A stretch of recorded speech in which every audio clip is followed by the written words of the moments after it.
એમાં પકડી લેશો પછી તો વાંધો નહીં આવે, પણ પકડશો કેવી રીતે? જાતિ દેખાય છે ક્યાં?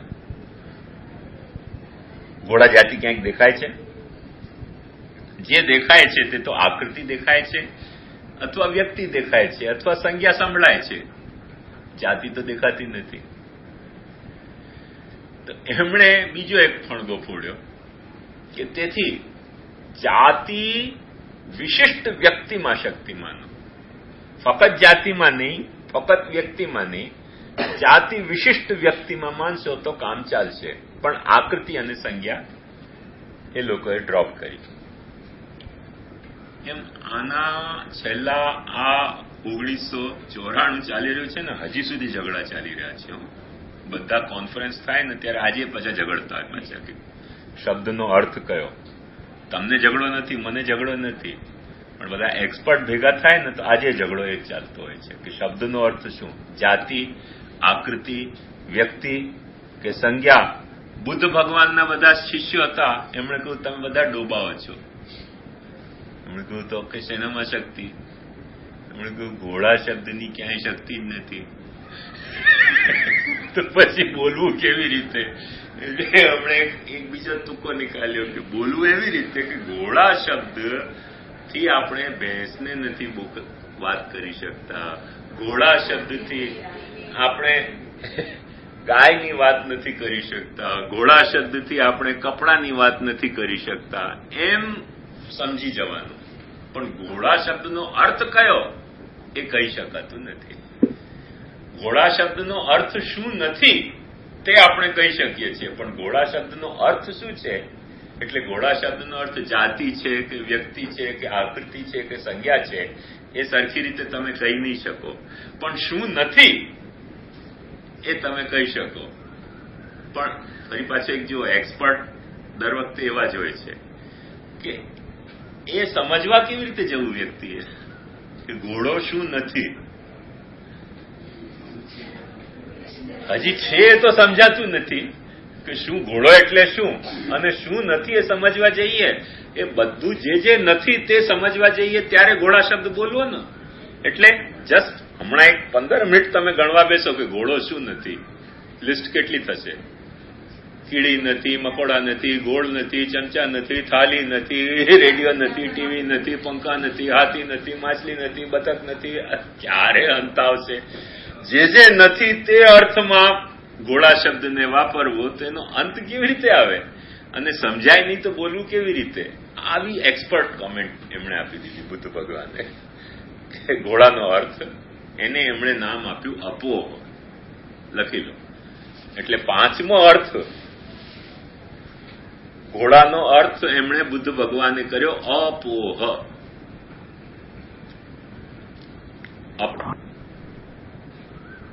અપો એટલે કોઈ પણ શબ્દનો કાંઈ પણ અર્થ નહીં, ખાલી વાપરવાની કોઈક આપણી રૂઢી કે આપણે ઘોડા શબ્દને ગધેડાના અર્થમાં નથી વાપરતા, એટલે ગધેડો નથી ઘોડો, એટલે બસ એ અપો.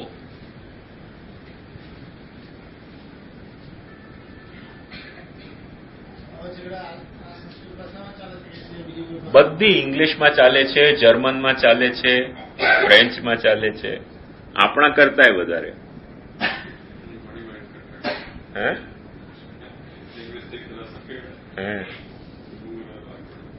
ભયંકર ઝઘડા ચાલે છે. આજ સુધી નિવેડો નથી આવ્યો. અને આપણે ત્યાં તો હજી ગલાકાપ ઝઘડાઓ નથી થયા. યુરોપમાં તો પુરાના જમાનામાં એકબીજાને ગળાએ કાપ્યા હતા આ બાબત ઉપર. ખોટો અર્થ કેમ કર્યો તમે? આવા પછી ગુસ્સે અર્થ થઈ જાય એ લોકો તો. આપણને એટલો ગુસ્સો નથી, આપણે તો હસ્તે મોડે બધી ચર્ચા કરી રહ્યા છીએ, પણ ત્યાં તો ગુસ્સે થઈ જતા લોકો. બીજી કોઈક વાત કરો તો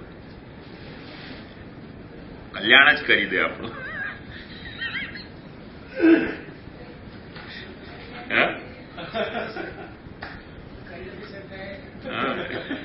હા, એવું જ.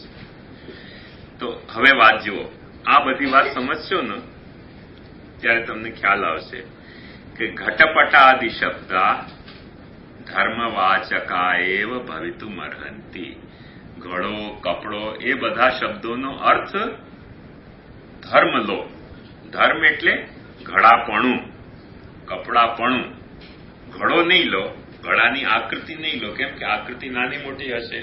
રંગ કાળો હોઈ શકે, સફેદ હોઈ શકે, પીળો હોઈ શકે, લાલ હોઈ શકે, એટલે રંગ પણ નહીં લેવાય અર્થ.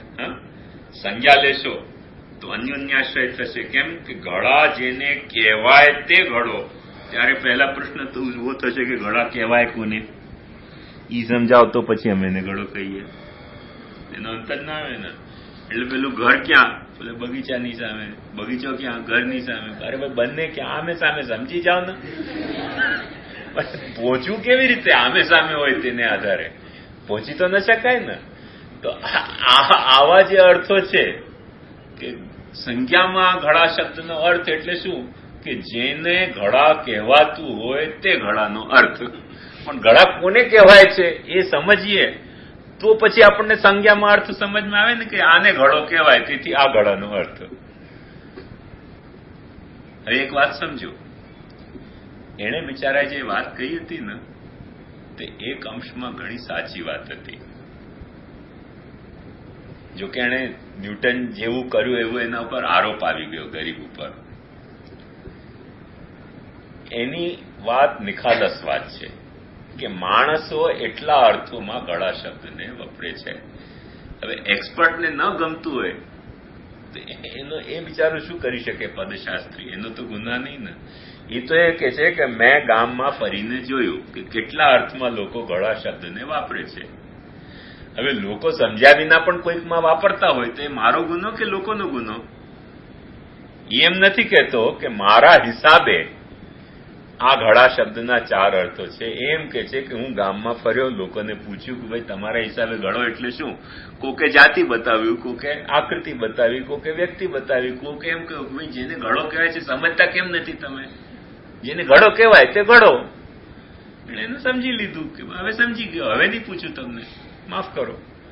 તો જે કહેવાતું હતું તે એને અર્થો ગણી કાઢ્યા. એમાં એનો કઈ બિચારાનો ગુના તો નહીં ને. હવે તમે કોઈકને એમ કોઈક એને એમ કે ભાઈ જેને ઘડો કહેવાય તે ઘડો, એમાં એનો શું ગુનો? કોઈકને પાછો ગુસ્સો આવી જાય, પદશાસ્ત્રીને નહીં પણ પેલા વાક્યશાસ્ત્રીને ને પ્રમાણશાસ્ત્રીને. ખ્યાલમાં આવી ને? એનો બિચારાનો ગુનો નહોતો. હવે કોઈ ખરેખર અપોહના અર્થમાં પણ કહેતો હોય, કોકે કહ્યું હોત એને કે અપો, તો એને અપો પણ ઉમેર્યો હોત, એને શું વાંધો હતો અપો કરવામાં અર્થ? એને કોઈ વાંધો નહોતો. એટલે એક વાત સમજો શાંત ચિત્તથી કે ઘડા શબ્દનો અર્થ શું છે એ આપણે નક્કી કેવી રીતે કરશું કે લોકો ઘડા શબ્દને કયા કયા અર્થમાં વાપરે છે? જો તમે કાલથી એવું નિર્ણય કરો કે ઘડાથી આપણે કપડાને પણ ઘડો કહીશું, તો એને શું વાંધો હોઈ શકે? એમ કહે છે કે ઘડાનો એક અર્થ પાણી ભરવાનું માટલું ને ઘડાનો બીજો અર્થ પહેરવાનું લુગડું. એને શું વાંધો? એ તો વ્યાકરણ શાસ્ત્રી છે, એને આ બાબતમાં કોઈ વાંધો ન હોય. તમે જે કહેતા હો તે એને નોંધવાનું હોય ખાલી વસ્તીપત્રકની માફક. તમે કહો કે તમે હિન્દુ તો એ હિન્દુ નોંધે, તમે કહો મુસલમાન તો મુસલમાન નોંધે, તમે કહો અમે કાંઈ નહીં તો કાંઈ નહીં નોંધે. એને શું લાગે વળગે કે તમે હિન્દુ છો કે મુસલમાન છો કે આદમી છો કે औरत છો? એને શું લાગે વળગે એની સાથે? તમે કહો કે અમારે ત્યાં 10 મેમ્બર તો 10 નોંધી લે. એનો અભિગમ લગભગ એવો જ છે કે જે તમે કહ્યું તે એને નોંધ્યું અને જે નોંધ્યું તે નોંધાઈ ગયું. 4 અર્થો કીધા એટલે એને 4 નોંધ્યા. એમાં કઈ વસ્તુ ખોટી નથી. અને આપણે જેને એક વાત સમજો કે તારું નામ સોનલ, હવે તું જાતિના આધારે સોનલ કે રૂપાલ, તારું શું નામ? પારુલ. હા, તો તારું નામ પારુલ, એ તારી જાતિનો અર્થ પારુલ કે વ્યક્તિનો અર્થ પારુલ કે આકૃતિનો અર્થ પારુલ કે સંજ્ઞાનો અર્થ પારુલ? શું ખબર પડે કોઈને? તારા મમ્મી પપ્પાએ તને પારુલ કહેવાનું શરૂ કર્યું, પતિનો વાત. જેને પારુલ કહેવાય છે તે પારુલ, એમાં ખોટું શું છે? કોઈક આવીને ઝઘડો કરે કે ભાઈ આને પારુલ કેમ કહો છો? આપણે શું કહેશું? તું શું કહેશે? ના ના, મમ્મી પપ્પાએ નામ મૂક્યું એટલે પારુલ. તો જેનું પારુલ તરીકે નામ મુકાયું તે જ પારુલ ને. હા, મોરારી બાપુ એક કથા કરી પછી એમણે એક દુપટ્ટો અહીંયા મૂક્યો, પછી દાઢી વધારી, પછી કાલા ચશ્મા પહેર્યા, પોપ્યુલર થઈ ગયા. એટલે એક બીજા છોટે મોરારી બાપુએ પણ દુપટ્ટો મૂક્યો, દાઢી વધારી, કાલા ચશ્મા પહેર્યા અને મોરારી બાપુ છોટે મોરારી બાપુ નામ રાખ્યું. એટલે મોટા મોરારી બાપુ એમને બોલાવીને કહ્યું કે તમે મારી કોપી કેમ કરો છો? એને કહ્યું કે ભાઈ હું કોપી ક્યાં કરું છું? બોલે તમે છોટા મોરારી બાપુ કેમ નામ રાખો છો? એટલે મારા બાપે રાખ્યું કે મેં રાખ્યું? નામ કઈક હું થોડી રાખું, બાપે રાખ્યું મોરારી મારું પણ નામ. તમે મોટા છો, હું એમ થોડી કહ્યો છું કે હું મોટો મોરારી છું, હું છોટો કહ્યો છે. તમને ગુસ્સો કેમ આવે છે? હવે કેવી રીતે રોકવા? એને રોકી જ ન શકાય ને. એટલે કોઈક નામ રાખી દે, જે નામથી બોલાવે, પછી તે નામ થઈ ગયું. તો સંજ્ઞામાં અર્થ થાય છે કે નહીં? સંજ્ઞાનો અર્થ સંજ્ઞા થાય છે કે નહીં? જેનું નામ મોરારી બાપુ રાખ્યું તે મોરારી બાપુ, જેનું નામ પારુલ રાખ્યું તે પારુલ, નીરજ રાખ્યું તો નીરજ, શ્યામ મનોહર રાખ્યું તો શ્યામ મનોહર. એમાં શું કહી શકીએ આપણે કે પારુલ નો અર્થ શું? પાવરુલ તે પારુલ, કે નરનો ઇન્દ્ર તે નરેન્દ્ર, એવા બધા અર્થો તો ન કાઢી શકાય ને. કેમ? કોઈ પણ અર્થ આપણને કામમાં નહીં આવે કાઢતા. છેલ્લે જે અર્થ મળશે તો શું અર્થ મળશે? કે વડીલોએ જે નામ રાખ્યું તે ના. અર્થ તો કાઢી ન શકાય ને, કશું અર્થ નીકળે નહીં એમાંથી. પણ કોઈક વખતે અર્થ નીકળે છે, કોઈક વખતે અર્થ નથી નીકળતો. દાખલા તરીકે નરેન્દ્ર નામ, આ સંજ્ઞામાં નરેન્દ્ર નામ વપરાય છે. પણ કોઈક રાજાને આપણે નરેન્દ્ર કહીએ ત્યારે સંજ્ઞામાં કહીએ છીએ કે વિશેષણમાં કહીએ છીએ? વિશેષણમાં કહીએ છીએ. ત્યારે એનો અર્થ સંજ્ઞા નથી, વિશેષણ થઈ ગયો. નરો એટલે પ્રજાનો જે ઇન્દ્ર રાજા તે નરેન્દ્ર, ત્યાં વિશેષણના અર્થમાં થયો. તેને પેલું યોગ કરતા પણ, યોગિક અર્થ કાઢતા પણ પાછો એક બીજો અર્થ નીકળી શકે છે ને, અને તે અર્થમાં એ રાજા નરેન્દ્ર હોય જ છે. તો ક્યાંક સંજ્ઞાના અર્થમાં નરેન્દ્ર છે, ક્યાંક પેલા યોગિક અર્થમાં નરેન્દ્ર છે, ક્યાંક રૂઢિમાં નરેન્દ્ર છે, કોઈક યોગ રૂઢિમાં નરેન્દ્ર છે. ઘણા બધા પ્રકારોમાં શબ્દોનો અર્થ હોઈ શકે છે. એમાં ખોટું એને બિચારાએ કહ્યું નહીં, પણ વિવાદ થઈ ગયો. એટલે એ બધા વિવાદોને ડ્રોપ કરીને મહાપ્રભુજી, જે છેલ્લો વિવાદ હતો કે જેમાં કોઈને પણ મતભેદ નથી, તે શું કે કાં તો જાતિ અથવા જાતિ સહિત વ્યક્તિ. સંજ્ઞામાં વિવાદ થઈ ગયો, મહાપ્રભુજી ડ્રોપ કરે છે. આકૃતિમાં વિવાદ થયો, મહાપ્રભુજી કહે છે ચાલો ડ્રોપ કરો. પણ જે જાતિ, જે આકૃતિ અને વ્યક્તિ માને છે અને સંજ્ઞામાં ઘોડા શબ્દનો અર્થ માને છે, તેમને પણ આમાં આપત્તિ તો નથી ને કે ઘોડા શબ્દનો એક અર્થ જાતિ થાય છે. એને પકડે છે નિપુણ તરીકે. બધા નિપુણો આમાં તો એકમત છો ને, બધાથી હા કેવડાવી પડશે. બોલે હા આમાં કઈ વાંધો નથી.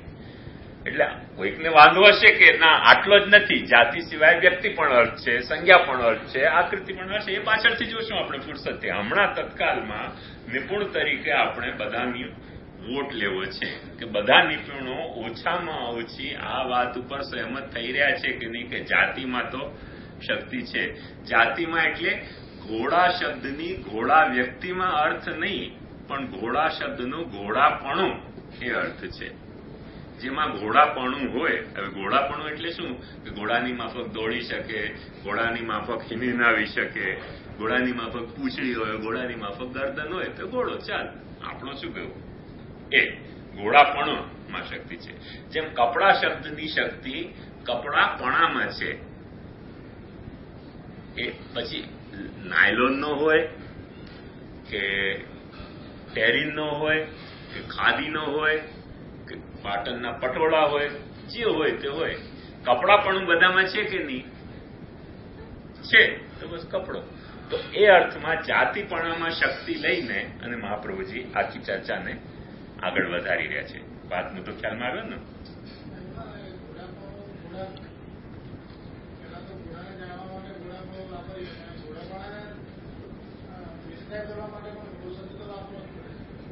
સાચી વાત છે. એટલે આમાં મુદ્દો એવી રીતે થયો કે જાતિ કોઈ દિવસે વ્યક્તિ વિના અનુભવમાં આવતી નથી. તો જાતિ કહેતા વ્યક્તિ તો એના અંગ તરીકે આવી જ જાય છે. દાખલા તરીકે માણસ ચાલી રહ્યો છે. તમે બહુ સારી શંકા કરી. જો ધ્યાનથી આમની શંકા શું હતી સમજમાં આવી તમને? તને સમજમાં? અચ્છા, આમ જરા એમને સમજાવો તમારી શંકા શું છે.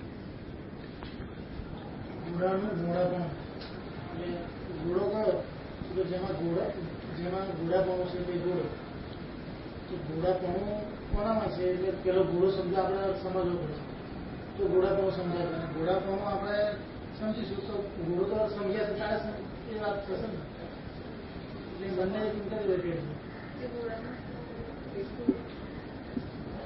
ઓબ્જેક્શન ખ્યાલમાં આવ્યું ને તને? હા, બરાબર. શું વિચાર છે તારો? બોલ. કે જેમ માણસ ચાલી રહ્યો છે, હવે આપણે ચાલી રહ્યો છે એમ કહીએ ત્યારે, અથવા ધારો કે એમ કહું કે નીરજ જઈ રહ્યો છે, ઓફિસે જઈ રહ્યો છે. હવે એક વાક્ય, એ વાક્ય સાંભળતાની સાથે જ કોઈકને એ ખુલાસો કરવાનો હોય કે નીરજ રોડ ઉપર ચાલીને ઓફિસે જઈ રહ્યો છે. કેમ કે એમાં કહેવાપણું રહેતું નથી. નીરજ ઓફિસે જઈ રહ્યો છે એમ કહેતા રોડ ઉપર તો ચાલીને જશે ને. કઈ નીરજ કઈ પક્ષી તો છે નહીં કે ઉડીને જશે ઓફિસમાં. નીરજ માણસ છે એટલે ચાલીને જ તો જશે ને ઓફિસમાં. તેમાં કહેવાપણું નથી રહી જતું. તેથી નીરજ ઓફિસે જઈ રહ્યો છે એમાં રોડ ઉપર એમ જો કોઈ ઉમેરે તો આપણને દોઢ ડાયો લાગે. દોઢ ડાયો નહીં તો સવા ડાયો તો ખરો જ. ખ્યાલમાં આવ્યું ને? કહેવાપણું નથી. એમ પેલા લોકો એમ કે છે કે જાતિ છે એ વ્યક્તિ વિના તો હોવાની જ નથી, એટલે એમાં કહેવાપણું રહી જ નથી જતું. ઘોડાપણું ઘોડા વિના થશે ક્યારે? નહીં થાય. તો ઘોડામાં આપણે પીછાણી જશું. ઘોડાપણું શું છે? પછી બસ અર્થ એનો ઘોડો નથી, અર્થ એનું ઘોડાપણું છે. કેમ કે ઘોડો અર્થ લઈશું તો જે ઘોડામાં આપણે એને સમજશું કે આ ઘોડા શબ્દનો અર્થ, પછી પેલો બાલક જે છે જીદ પકડીને બેસે કે પેલો ઘોડો લાવ, તો ઘોડો શબ્દ બોલું નહીં તો બોલું જ નહીં. એટલે દેખાડવાનો માટે ઘોડો અને સમજવા માટે ઘોડાપણું. ખ્યાલમાં? દેખાડવા માટે જેમ ન્યૂટનને માથા ઉપર એપલ પડ્યું હતું, ભાટા નહોતા પડ્યા. પણ ભાટા શા માટે પડે છે, કે નારિયેલ શા માટે પડે છે, કે વિમાન શા માટે પડે છે, કે માણસ શા માટે પડે છે? બધી વસ્તુ સમજમાં આવી ગઈ ને. જોવામાં એક એપલ પડ્યું અને સમજમાં બધું આવી ગયું. એમ એક વસ્તુમાં આપણે જોઈ લીધું કે આમાં ઘોડાપણું છે, આ ઘોડો. તો એ જોતાની સાથે જ આપણને એમાંનું ઘોડાપણું સમજમાં આવી જ ગયું. એટલે પછી આપણને શબ્દનો અર્થ ઘોડાપણું સમજ્યું આપણે ઘોડાને જોઈને.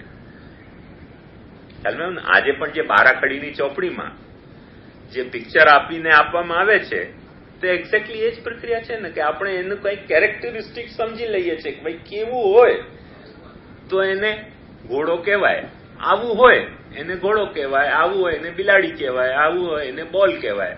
પછી માણસ સમજી જાય એટલે પતી વાત. અર્થ એમાં નથી. જો અર્થ એમાં પકડે તો માય હેડ જેવું થઈ ગયું ને, કે એને બીજા બધા અર્થો સમજમાં આવે પણ પેલો મુખ્ય અર્થ સમજ ના આવે. માય હેડ ને પાછો મારો જ માથું લે એટલે એને સમજાવી જ ન શકાય ને. એટલે જે એમ કે ઘોડો એટલે પેલી ચોપડીમાં જે ચિત્ર તો તે ઈ બાળકને ભણાવવું કેવી રીતે? કેમ કે મારા માસ્ટરજીએ કહ્યું હતું આ ઘોડો નથી, ચોપડીના બીજા પાના ઉપર જે છે તે ઘોડો. હવે કે તો પતિ ન વાત, આગળ પાઠ ચાલી જ ન શકે ને એના તો.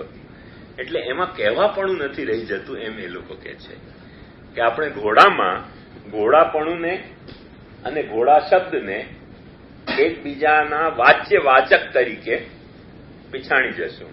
જેમ કોઈ એક પેલી પ્રયોગશાળાની બાટલીમાં કોઈ એક કેમિકલને પ્રભાવી અને પ્રભાવક તરીકે આપણે પીછાણી જશું. પછી આ કેમિકલ, આ રસાયણ પેલા રસાયણ ઉપર આ પ્રભાવ કરે છે, આ બાટલીમાં કરે છે એવો અર્થ નથી લેવાનો.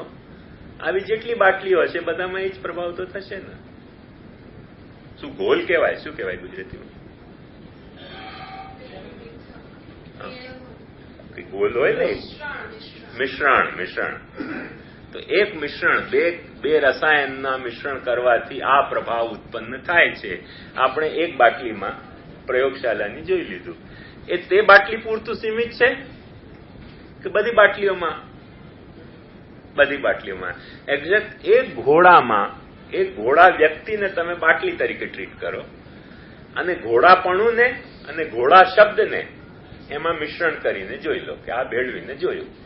દેખાય છે કે ઘોડાનો અર્થ શું? બોલતે જા છૂટી પાસ. એ રીતે વાત આવી સમજમાં? વ્યક્તિ ખાલી પાત્ર તરીકે છે અને જે મિશ્રણ છે એ જાતિ અને શબ્દનો વાચ્ય ભાવ તરીકે એને ત્યાં વ્યક્તિના પાત્રમાં ભેળવીને એકબીજા સાથે મિશ્રિત કરીને સમજી જવાનું છે. ખ્યાલમાં આવ્યું ને? તે જ વાત મહાપ્રભુજી કહી રહ્યા છે કે ઘટપટાદિ શબ્દા धर्मवाचका एव भवितुम अर्हन्ति। अब ये एवकार अपन इतो झगड़ा नहीं करे तो भाव कभी समझ नहीं आ सके કે આટલા વિવાદો હતા તેમાંથી બીજા બધા કેમ કે ડિસ્પ્યુટેડ હતા એટલે એને જતા કરો. જે અનડિસ્પ્યુટેડ છે ઓછામાં ઓછું એટલું તો છે ને, અનડિસ્પ્યુટેડ જેટલું છે ઓછામાં ઓછું એટલું તો યાર માનશો કે નહીં માનો?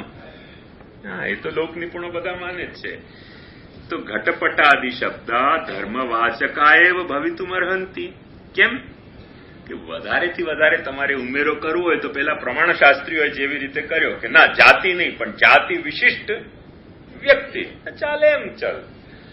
ઘટત્વાદિ વિશિષ્ટ વાચકા એ તે ઇતિ લોક પ્રસિદ્ધિ. બધા લોકના તમે એક્સપર્ટો એમ જ તો કહી રહ્યા છો ને કે ઘટત્વ વિશિષ્ટ જે છે તેમાં આ ઘણો શબ્દ વાપરે છે.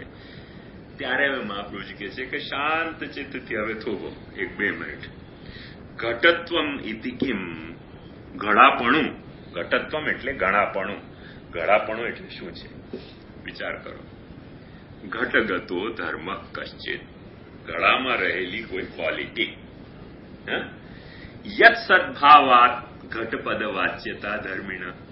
જે ક્વોલિટી કોઈ વસ્તુમાં હોય તો આપણે એને ઘડો કહીએ અને એ ક્વોલિટી એનામાં ન હોય, એ ગુણધર્મ એનામાં ન હોય તો આપણે એને ઘડો કહીએ નહીં. વાત સાફ થઈ ને? તસ્ય ભાવ ત્વતલૌ. અને ત્વ જે છે સંસ્કૃત ભાષામાં જે ઘટત્વ, મનુષ્યત્વ, મનુષ્યતા, મનુષ્યત્વ, મનુષ્યતા, ઘટત્વ, ઘટતા, આ જે તા છે ને એનો અર્થ સંસ્કૃત ભાષામાં હોવું થાય છે. તો મનુષ્યતા એટલે માનવ હોવું. માનવતા, માનવતા એટલે માનવ હોવું. આપણે કહે ને કે યાર તમારામાં માનવતા નથી એટલે તમે માણસ છો પણ માનવ નથી, એ તો કહેવા માંગે છે. અમારે એક બહુ ઓળખીતા સંગીતકાર છે, તો એમનો અને આયોજકનો ઝઘડો થઈ ગયો. આયોજકનો ઝઘડો થઈ ગયો તો એ આર્ટિસ્ટ, એમને અંગ્રેજી આવે નહીં, તો એમને લાગ્યું કે એક આર્ટિસ્ટ એટલે આર્ટ અને બીજો એમાં ટિસ્ટ. તો ઝઘડો થઈ ગયો. તેમણે કહ્યું કે તમે આર્ટિસ્ટ છો, તમારામાં આર્ટ છે પણ ટિસ્ટ નથી.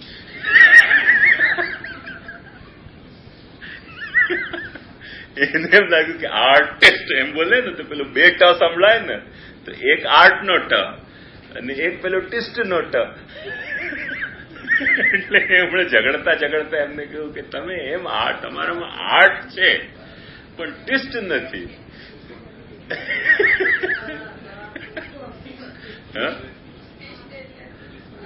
આર્ટિસ્ટ, આર્ટ અને ઈસ્ટ. તું એની બેન લાગે છે.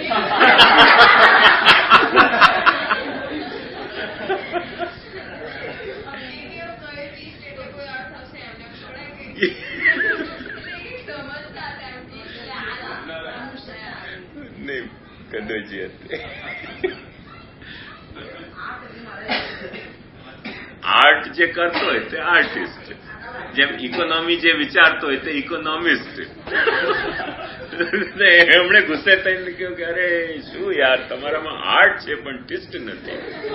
એટલે તમારામાં તમે આર્ટ જાણો છો પણ આર્ટિસ્ટનો જેવો તમારો સ્વભાવ સારો નથી જેવો આર્ટિસ્ટનો હોવો જોઈએ. તો એ તો એમને ખબર પડી નહીં. તેમણે કહ્યું કે આર્ટ છે તમારામાં પણ ટિસ્ટ નથી. એકચ્યુઅલી ટેસ્ટ નથી હોતું, ઈસ્ટ હોય છે. આર્ટ વત્તા ઈસ્ટ બરાબર આર્ટિસ્ટ. ખ્યાલ ને? તો એમ માનવતા તમારામાં નથી એમ આપણે કહીએ એટલે શું કે તમે માનવ છો પણ માનવ નથી. માનવ હોવું તમને સાંપડ્યું નથી. ખ્યાલમાં આવ્યું ને?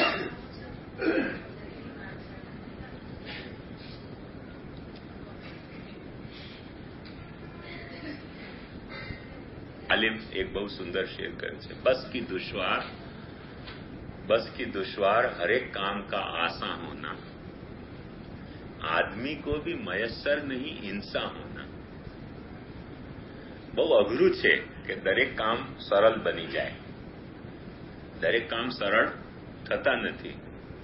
એનું ઉદાહરણ આપે છે, દરેક કામનું ઉદાહરણ કે આદમીએ તો ઇન્સાન થવું જોઈએ કે નહીં, પણ આદમી છે પણ ઇન્સાન નથી. આદમી કો ભી મયસ્સર નહીં ઇન્સાન હોના. આદમી તો ભગવાને બનાવી દીધો પણ ઇન્સાન પણ તો થવો જોઈતો હતો ને તારે. આદમી એટલે મયસ્સર એટલે તને પોસિબિલિટી નથી, ચાન્સ નથી મળ્યો ઇન્સાન થવાનો.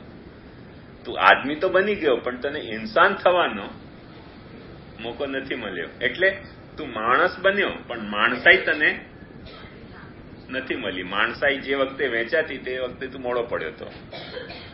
માણસ તરીકે જન્મવા છતાં પણ આદમી કો ભી મયસ્સર નહીં ઇન્સાન હોના, બસ કી દુશ્વાર હરેક કામ કા આસાન હોના.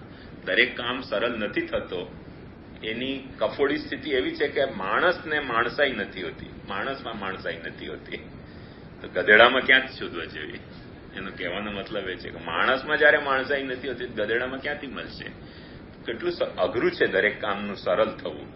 આદમી કો ભી મયસ્સર નહીં ઇન્સાન હોના. તે રીતે પેલું જે ઘટત્વ છે, એક વાત સમજો કે ઘટત્વ એટલે ઘડાપણું, અને ઘડાપણું એ ઘટગતો ધર્મ કશ્ચિત. ઘડામાં રહેનારો કોઈ જાતનો ગુણધર્મ છે. યત સદભાવા, જે એનામાં હોય તો ઘટપદ વાચ્યતા ધર્મિણ. એ ગુણધર્મ એનામાં હોય તો લોકો એને ઘડો કે છે. એ ગુણધર્મ નથી હોતું, ઘડાપણું એનામાં નથી હોતું, તો પછી એમ જ કે છે કે અરે તું ઘડો છે પણ ઘડો આર્ટિસ્ટ નથી. આર્ટ છે તારામાં પણ ટેસ્ટ નથી. જેમ એક વાત સમજો કે ઘડો હોય અને એવો ઘડો હોય કે નીચેથી બધો તૂટેલો હોય અને પાણી આપણે રેડીએ અને એમાં ઠેરતું જ ન હોય, દેખાતો બરાબર ઘડો હોય, પછી આપણે શું કહેશું? છે ઘડો પણ ઘડો દેખાય છે, ઘડો પણ ઘડો છે નહીં. આ કેમ કે ઘડાથી જે કામ આપણે લેવા માંગીએ છીએ એમાં ઘડાપણું જેવું હોવું જોઈએ. ઘડાપણું એટલે પાણીને પોતાનામાં સંઘરીને રાખી શકે. એ જો રાખી ન શકતો હોય તો આપણે શું કહેશું કે ઘડો હોવા છતાં એમાં ઘડાપણું નથી. એ ગુણધર્મ જે હોવા જોઈએ એનામાં નથી.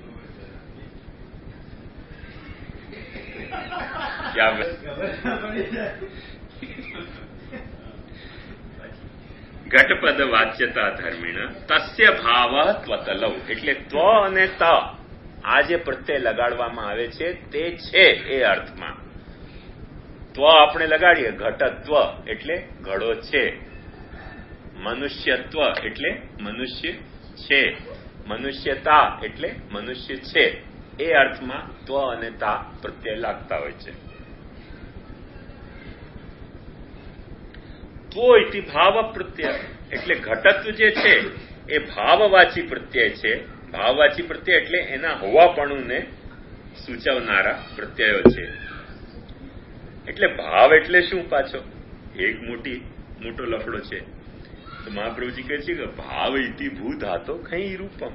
ભાવ એટલે હોવું એ અર્થનો જે ધાતુ ક્રિયાપદ એનો ઘઈ એટલે સિદ્ધ અર્થમાં ભાવ કહેવાય. એક વાત સમજો, સિદ્ધ અને સાધ્ય અર્થ બે અર્થ હોય ને ક્રિયાપદના. સિદ્ધ અર્થ કેવી રીતે? જાઉં છું તે સાધ્ય અર્થ છે. ગયેલો છે તે જવાની ક્રિયા સિદ્ધ થઈ ગઈ. ખ્યાલમાં આવ્યું ને? જેને અંગ્રેજીમાં પાસ્ટ પાર્ટિસિપલ એટલે પરફેક્ટ પાર્ટિસિપલ કહેવાય. પૂર્ણ પાર્ટિસિપલ, પરફેક્ટ પાર્ટિસિપલ કહેવાય તે સિદ્ધ. અને જે કન્ટિન્યુઅસ પાર્ટિસિપલ છે અથવા ઇમ્પરફેક્ટ છે એટલે I go, I am going, એમાં સાધ્યાવસ્થામાં ક્રિયા છે, સિદ્ધાવસ્થામાં નથી. પણ આપણે જયારે એમ કહીએ કે આઈ હેવ ગોન, સિદ્ધ થઈ ગયું કે જવાની ક્રિયા પૂર્ણ થઈ. ખ્યાલમાં આવ્યું ને? એ સિદ્ધાવસ્થા કહેવાય. તો ભાવ જે છે એ ઘઈ એટલે સિદ્ધાવસ્થા. સમજમાં આવ્યું? એટલે જે થઈ ગયો છે તે અર્થમાં એને ભાવ કહેવાય. તો ઘટત્વમ એટલે જે ઘડો થઈ ગયો છે એ સિદ્ધાવસ્થામાં એને ત્વ પ્રત્યય લાગતો હોય છે. મહાપ્રભુજી કહે છે કે ભૂધાતો સત્તાયામ વ્યાપ્ત હુઆ. આ જે ભૂ જે ક્રિયાપદ છે એના બે અર્થ થાય, કાં તો વ્યાપવાના અર્થમાં અથવા તો હોવાના અર્થમાં. એમ અત્ર વાયુ ભવતી એટલે આમાં વાયુ વ્યાપેલી છે. ખ્યાલ ને?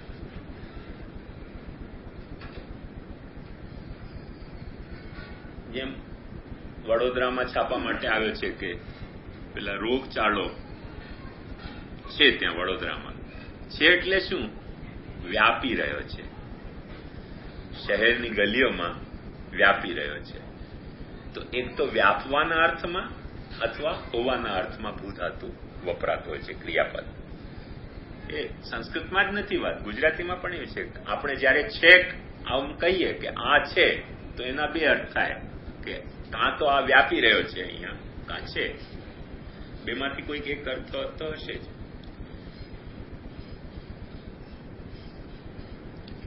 જેમ આપણે કહીએ કે ઈશ્વર છે, જગતમાં ઈશ્વર છે, તો જગતમાં ઈશ્વર કઈ તમારી મારી માફક તો નથી ને?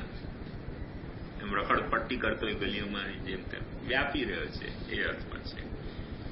અને હું છું, હું એમ કહું તો હું વ્યાપવાના અર્થમાં નથી કહી રહ્યો કે હું છું એટલે હું બધે વ્યાપી રહ્યો છું, પણ કોઈક દેશમાં, કોઈક કાલમાં, કોઈક ઠેકાણે હું છું એ અર્થમાં છું. એટલે છું ના છું કે છે એના બે અર્થ થાય, વ્યાપવો કે થવું. આ વાતમાં તો કોઈ સમસ્યા નથી ને?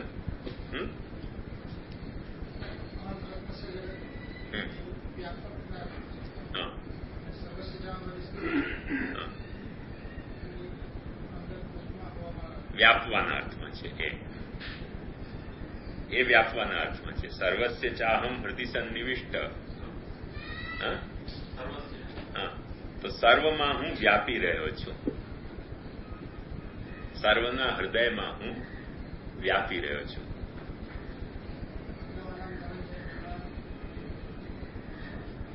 એ વિભૂતિ છે. એ વિભૂતિનો પાછો અર્થ બીજો થાય, સ્પેશિયલ પ્રેઝન્સ. વિભૂતિ એટલે સ્પેશિયલ પ્રેઝન્સ. જેમ આપણે પણ અમેરિકા જઈએ પણ આપણે હિન્દુસ્તાનના એમ્બેસેડર ન કહેવાઈએ, અને જે રાજદૂત જાય અમેરિકામાં એ પણ આપણામાંનો જ કોઈક હોય, પણ એ હિન્દુસ્તાનની વિભૂતિ રૂપે ત્યાં જતો હોય છે. હવે એ સહેજ સંભવે કે કોઈક સરકાર દ્વારા માન્ય વિભૂતિ હોય અને કોઈક સરકારે માન્ય ન કરી હોય પણ ત્યાંના લોકો એને વિભૂતિ રૂપે લેતા હોય. દાખલા તરીકે રવિશંકરજી હિન્દુસ્તાનથી અમેરિકા ગયા તો અમેરિકન બધા લોકો એમ જ કહે છે કે ભારતીય સંગીતની અમારે ત્યાં એક રાજદૂત છે, એણે આવીને અમને સમજાવ્યું કે ભારતીય સંગીત શું. વિવેકાનંદ જેવી રીતે અમેરિકા ગયા તો એમને હિન્દુસ્તાનના કલ્ચરના એમ્બેસેડર કહેવામાં આવે છે કે એમ્બેસેડર હતા, કેમ કે ભારતીય સંસ્કૃતિ અને ધર્મ શું હતું તે વિવેકાનંદે સમજાવ્યું. એ સરકારી માન્ય નહોતા. એ બે જાતના હોય એમ્બેસેડર પાછા. પણ વિભૂતિનો એ અર્થ કે જે કોઈકને પ્રતિનિધિ થઈને જતો હોય, કોઈકનો પ્રતિનિધિ હોય. તો પાંડવાનામ ધનંજય, એ પાંડવોમાં ધનંજય મારો પ્રતિનિધિ છે. એ જે કાંઈ કહેશે એનો હું જિમ્મેદાર છું. એ અર્થ. મારે જે કામ કરાવવું હોય પાંડવોમાં, ધનંજયની મારફત કરાવી શકું છું. એ રીતે જેમ હિન્દુસ્તાનને અમેરિકા સાથે કોઈ વાટાઘાટ કરવી હોય તો આપણે જે એલચી હોય ને, એલચીના મારફત આપણે કરાવી લઈએ ને, તો એ એલચીના અર્થમાં વિભૂતિ એટલે એલચી. કેમ? ભૂસત્તાયામ વ્યાપ્ત વા. ભૂ ધાતુ, ભૂ ક્રિયાપદ કાં તો સત્તાના અર્થમાં અથવા તો વ્યાપવાના અર્થમાં પ્રયોગ કરવામાં આવે છે. ઉભયથાપી. મહાપ્રભુજી કહે છે આ રીતે લો કે તે રીતે લો, કયા અર્થમાં લો તમે નક્કી કરો, જે અર્થમાં તમારે લેવું હોય. દરેક અર્થમાં જે અર્થ નીકળશે તે શું? આ વચ્ચે જે શબ્દ મૂક્યો છે ને બ્રેકેટમાં, ઉભયથાપી વ્યાપકસ્ય સતો વા ધર્મસ્ય વાચકો ભવતી. આ વચ્ચે જે શબ્દ મૂક્યો છે ને મેં મૂક્યો છે, મહાપ્રભુજીનો શબ્દ નથી. વ્યાપકસ્ય સતો વા ધર્મસ્ય વાચકો ભવતી. એટલે કોઈ પણ અર્થ લો, વ્યાપવાના અર્થમાં લો અથવા સત્તાના અર્થમાં લો, બંને પ્રકારે એનો અર્થ તો એક જ થશે કે કંઈક છે અથવા તો કોઈક વ્યાપી વસ્તુ છે જેનો આ ઘડો ધર્મ છે. કેમ કે જો એ અર્થ તમે ન લો તો ત્વ સાથે ઘડો જોડાશે જ નહીં. કેમ કે ત્વનો અર્થ તમે શું કરી રહ્યા છો? વ્યાપક અથવા જે છે તે. ત્વ એટલે શું? કે જે વ્યાપક છે તે અથવા જે છે તે. ઘ ટ ત્વ, તો ઘડો છે અથવા વ્યાપક છે. હવે દેખીતી રીતે ઘડો પોતે તો વ્યાપક છે નહીં ને, તો કોઈક જે વ્યાપક વસ્તુ છે અથવા કોઈક જે વસ્તુ છે જે ઉત્પન્ન નથી થતી, નષ્ટ નથી થતી, તેનો કોઈક રૂપ છે આ ઘડો. ખરેખરના અર્થમાં. તો ઉભયથાપી વ્યાપકસ્ય સતો વા ધર્મસ્ય વાચકો ભવતી. કોઈ પણ સંજોગમાં વ્યાપક અથવા તો સત એટલે જે છે તેનો કોઈક ધર્મનો આ વાચક છે. એનો મેં ખુલાસો કર્યો છે. વ્યાપક વસ્તુ વૃત્તિ ઘટત્વ રૂપ ધર્મસ્ય અથવા સદુપાદાનક ઘટ સત્તા રૂપસ્ય. વ્યાપક જે વસ્તુ, હવે આપણે સમજ માટે કહી રહ્યો છું. હમણાં મહાપ્રભુજી આ તબક્કે બ્રહ્મને લાવી નથી રહ્યા, પણ આપણી સમજ માટે હું ખુલાસો કર્યો. વ્યાપક એટલે બ્રહ્મ. વ્યાપક જે વસ્તુ બ્રહ્મ, તે વસ્તુમાં વૃત્તિ રહેનારો ઘટત્વ, ઘટ નામ, ઘટ હોવાપણાનો એક જે ધર્મ છે તે ઘડા શબ્દથી કહેવાઈ રહ્યો છે. બ્રહ્મમાં ઘટ નામ, ઘટ રૂપ પ્રકટ થયું છે, તે જ વસ્તુને આપણે ઘડો કહીને કહી રહ્યા છે કે બ્રહ્મમાં કંઈ ઘડાપણું પણ છે. તો આ વ્યાપક લઈને કેવું હોય, અથવા વ્યાપક અર્થ ન લેવો હોય ને સત અર્થ લેવો હોય તો સદુપાદાનકસ્ય એટલે ઘડાનો જે કારણ, આપણે દુનિયાવી અનુભવમાં ઘડાનું કારણ તો માટી લઈએ છીએ. ઘડો શેનાથી ઘડાયેલો છે? માટીથી. પણ માટીથી ઘડાયેલો છે તે માટી શેનાથી ઘડાયેલી છે એમ પ્રશ્ન કરતા કરતા જશું ને એટલે છેવટે આપણને મળશે કે કાંઈક છે જેનાથી બધું ઘડાયેલું છે. કાંઈક છે જેમાંથી બધું આ ઘડાયેલું છે. તે જે છે, તે જે કાંઈક છે તેનોથી ઘડાયેલો આ એક ઘડો છે. એ અર્થ નીકળશે પાછો. કેમ કે જે નથી તેનાથી તો ઘડો કોઈ દિવસે ઘડાયેલો હોઈ શકતો નથી ને. તો જયારે આપણે ઘટત્વ કહી રહ્યા છે, ઘડો કહી રહ્યા છે, ત્યારે આ નિપુણો એમ કે છે કે એનો અર્થ ઘટત્વ થાય છે. મહાપ્રભુજી કહે છે બહુ સારું કહ્યું, એક્સેપ્ટ, અમને વિવાદ નથી. તમે શું કહી રહ્યા છો? ઘટનો અર્થ ઘટત્વ. ઘટત્વનો ચાલુ ભાષામાં અર્થ થાય ઘડાપણું. પણ ઘડાપણું એ પણું શબ્દ કોને લગાડવામાં આવે? કે જે છે અથવા જે વ્યાપી રહ્યો છે તેને પણું લગાડવામાં આવે. તો ઘડાપણું આપણે જયારે કહી રહ્યા છે એનો અર્થ થશે કે જે છે અથવા જે વ્યાપી રહ્યો છે તેનો આ ઘડો કંઈક ધર્મ છે. નહીં તો આ ત્વ સાથે જોડાશે કેવી રીતે? ભાવ સાથે. હા હા, ખ્યાલમાં આવી ને વાત ખ્યાલમાં આવી ને? એના સાથે નહીં તો ઘડો જોડાય જ નહીં ને.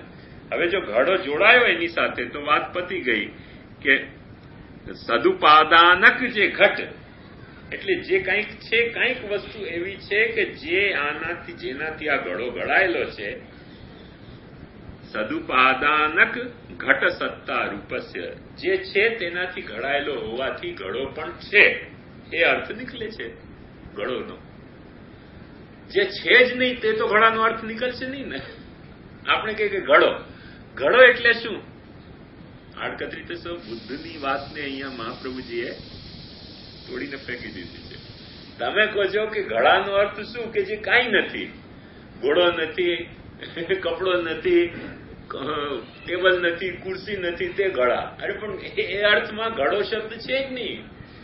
જે છે તે અર્થમાં ઘડો શબ્દ વપરાઈ રહ્યો છે, જે નથી તે અર્થમાં ઘડો શબ્દ વપરાય જ નથી રહ્યો. ક્યાંથી લઈ આવ્યા તમે આ બધી વાત? કશું બોલતા નથી હો મહાપ્રભુજી, બહુ એવા છે સાયલેન્ટ એટલું બધું બોલતા હોય છે. આપણે જો કાળજી ના રાખીએ કે ક્યારે કોને શું બોલી ગયા ખબર જ ન પડે. બધું સાયલેન્ટ જ બોલતા હોય છે. અહીંયા પેલું બુદ્ધને ટકોર કરી દીધી કે જે છે તેને ઘડો કહેવાય છે, જે છે જ નહીં તેને ઘડો કેવી રીતે કહેવાય? અથવા તો તમે બતાવો કંઈક એવી વસ્તુ કે જે નથી તેને તમે કહેતા હો. અહીંયા તો જો કે નથી આ ચર્ચા કરી. આ ચર્ચાને આ બાબતમાં હજી આગળ વધારીને નિબંધમાં મહાપ્રભુજી કરી છે. તો ત્યાં એવા ઉદાહરણો કે જેને આપણે આમ ટાંકી શકીએ કે નથી, તેને પણ મહાપ્રભુજી એવો અર્થઘટન કરીને દેખાડે છે કે જો આ અર્થમાં આ પણ છે કે નહીં. દાખલા તરીકે સસલાનું શીંગડું. હવે ત્યાં મહાપ્રભુજી પ્રશ્ન કહે છે કે સસલાનું શીંગડું છે કે નથી? બોલે ત્યાં તો અર્થ થયો કે નથી. મહાપ્રભુજી કહે છે કે તમે ધ્યાન નહીં આપ્યું. સસલો છે કે નહીં? સસલો છે. શીંગડું છે કે નહીં? શીંગડું છે. સસલો એ છે, શીંગડું એ છે. બંનેને તમે જોડ્યું, તેને કારણે ખોટી વૃત્તિને કારણે તમે જોડ્યું.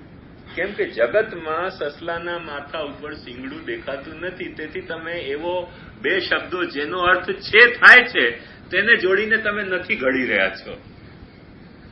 જે સાચો શબ્દ છે ત્યાં સસશૃંગ શબ્દ સાચો શબ્દ જ નથી. સાચો શબ્દ શું છે? સસલું અને શીંગડું. એ બંનેનો અર્થ તો છે કે નહીં? એ બંનેના તો અર્થ છે જ છે. જે છે તેને જ સસલું કહેવાય ને, અને જે છે તેને શીંગડું કહેવાય. તે બંને છે તે શબ્દોને જોડીને તમે ખોટો અર્થ શબ્દ ઘડી રહ્યા છો કે સસલાનું શીંગડું, અને તેને તમે અમે પૂછી રહ્યા છો કે એ તો નથી ને, પણ તમે જોડણી ખોટી કરી.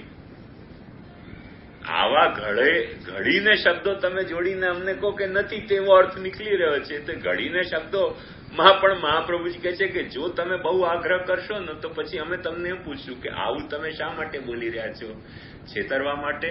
તો તમારી વૃત્તિ ખોટી. અને ખરેખર તમને કંઈક એવું અનુભવાઈ રહ્યું છે તો શું ખબર કે આ જગતમાં સસલાને શીંગડું નથી, પણ ક્યાંક સસલાને શીંગડું ન હોય એવું હોઈ શકે? આપણે કોઈ સસલાને શીંગડું નથી જોયું, તેથી સસલાને શીંગડું હોઈ નથી શકતું એમ કોણે કહ્યું? આજે એક સમજો કે આટલા બધા વૈજ્ઞાનિક પ્રયોગો થાય છે. કોઈક ભેંસનું અને સસલાનું મિશ્રણ કરીને કોઈક વૈજ્ઞાનિક એક શીંગડાવાળો સસલો પેદા કરી દે તો નથી કરી શકતો? હમણાં તમે કદાચ વાંચ્યું હશે, ટમાટર અને બટાટાને મલાવીને પોમેટો એક બનાવી દીધું. ટમેટો અને પોટેટો ને મલાવીને સાયન્ટિસ્ટોએ બંનેના પેલા લીધા અને સંયોજિત કરીને એક પોમેટો બનાવ્યો જે બટાટા જેવું કડક અને સ્વાદ ટમાટા જેવું. એ નવો જ શાક બન્યો છે. સસલાની શીંગડાની માફક. પોમેટો હતો નહીં, પોમેટો નહોતો. હવે કોઈને પણ આપણે કહીએ કે ભાઈ ટમાટા છે, બટાટા છે, ટમાટા બટાટા છે નથી, પણ સાયન્ટિસ્ટમાં બનાવી દીધું તો બની ગયું કે નહીં બની ગયું? એમ કોઈ સસલાના શિંગડા બનાવી દે તો બની શકે છે કે નથી બની શકતું? તો જો તમે અમને વધારે પૂછશો તો પછી અમે એમ કહીશું કે હા હશે કદાચ. ના કેવી રીતે પાડી શકાય કે હોય જ નથી શકતો? દેખાયો નહીં તેથી નથી, એટલું જ આપણે કહી શકીએ છીએ. થઈ શકતું નથી એમ તો કહી શકાતું જ નથી. સસલાને શિંગડું હોઈ શકે છે. કોણે કહ્યું કે નથી હોઈ શકતું? હા, હોઈ શકે છે. હા, ઘોડાના દૂધ જેવું થઈ શકે, ડેફિનેટલી થઈ શકે. નથી પ્રયોગ કર્યો એટલે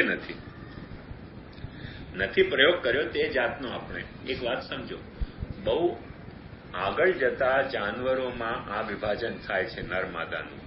શરૂઆતની કક્ષાના જે જાનવર હોય છે ને, જાનવર એટલે પશુઓ નહીં, એમાં નર માદાનું વિભાજન નથી હોતું. એક જ જે પ્રાણી હોય તે નરનું એ કામ કરે ને માદાનું એ કામ કરે. મોટે ભાગે વૃક્ષમાં પણ નર માદા નથી હોતા. એક જ વૃક્ષ નર પણ હોય છે, માદાએ હોય છે. નીચલી કક્ષામાં આ ભેદ છે જ નહીં. આ ઉપર વધીને પછી ડિસ્ટ્રીબ્યુશન ઓફ જોબના રૂપે આ વહેંચાઈ ગયું છે કે આ નર ને આ માદો.